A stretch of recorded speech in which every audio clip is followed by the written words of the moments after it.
The God is close to the broken-hearted. Good morning, Maya Payaldo, Kaluguran, Kapampangan. Medyo masanting yung weather kaya masanting mag-workout ne, mag-walking. Ani pakit kuming weather ne. Balik yan.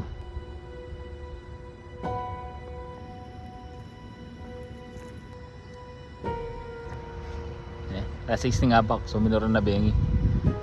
Masyadong mapaling weather ne. Kasi mga pilangal daw mapaling weather. Ating kung ring i-share masanting nga scriptures of God ne. Karing mag-struggle ne.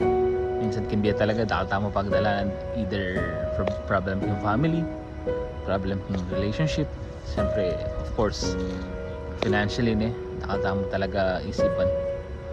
But I just want to remind you na metong karing Gospel of God sinabi na ne, which is James chapter 1 verses 2 hanggang 3. Sabi na ka rin, be grateful brothers and sisters whenever you face trials of your kind. Sabi na kitang scriptures, the testing of your faith produces perseverance ne. Hindi talaga sakit ne. Kaya mo naman naiwasan yung pagdalanan talaga.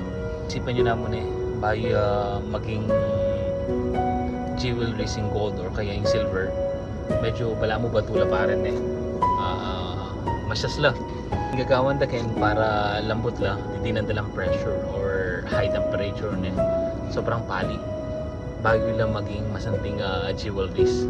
So makanita mo rin yung biyan na din tao ne. Dakal ka papagdalanan minsan ne, kung kapilan ka maging closer to God, ganita ka dakal pagdalanan ne. Yabi niting test na ning faith mo ne.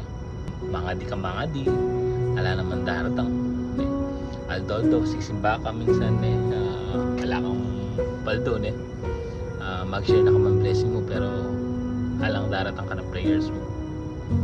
Pero itapin, isipan niyo kayo itang gold o kayo itang silver at titina na kayong pressure ng God or yabi niting pressure ne.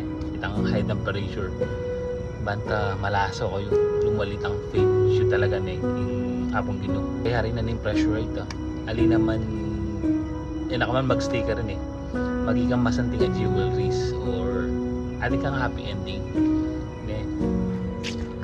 naratang pa itang time na kapag alim mo na talaga yun sabi mo kay sarili mo or sabi mo kay Lord Lord bakit kana ako mo pabingin yun although na ako mamangati tunad na ako masisimbo pero bakit pakapon mo na binyay itong kaliwa karelo o kaya kanini kaya manita tamo kapag sobrang ita na agyo at syempre itapin that's the test of your faith kung makanano ka talaga maging gaya kang God maging closer. Kasi minsan kung kapilang tamo dakal pagdalanan kanita tamo mas lalapit nga pong Ginoo potang okay ta na tala magbani kaya lagi yung isip masakit man o may santing manimbiyayo lagi kayong magpasalamat na kayo mga lingwan and kung makanan itang eagerness mo yang manid kang sahop makanita mo rin itang eagerness mo para magbalik, para magpasalamat. Every gising is a blessing palagi. Labanan mo and kung na naman itang prayer show talaga maniwala kayo talaga na datang wala mo karing kahit din karing movies kung isipan nyo atin lang happy ending or sad ending pero depende karing fairy tale atin lang beginning, atin lang climax sampung atin lang the end of story which is happy ending karing fairy tale isipan mo itang pressure na daralan kaya ka or itang pagsubok ka daralan kaya itang peka climax mo itang peka climax na yung story mo pero syempre ako rin nating twist ating labanan yabi nita talaga at the end of the day aliwa itang peka kaya mo aliwa pa ita tsuka paking climax datang mo rin itang peka happy ending mo which is the blessing of God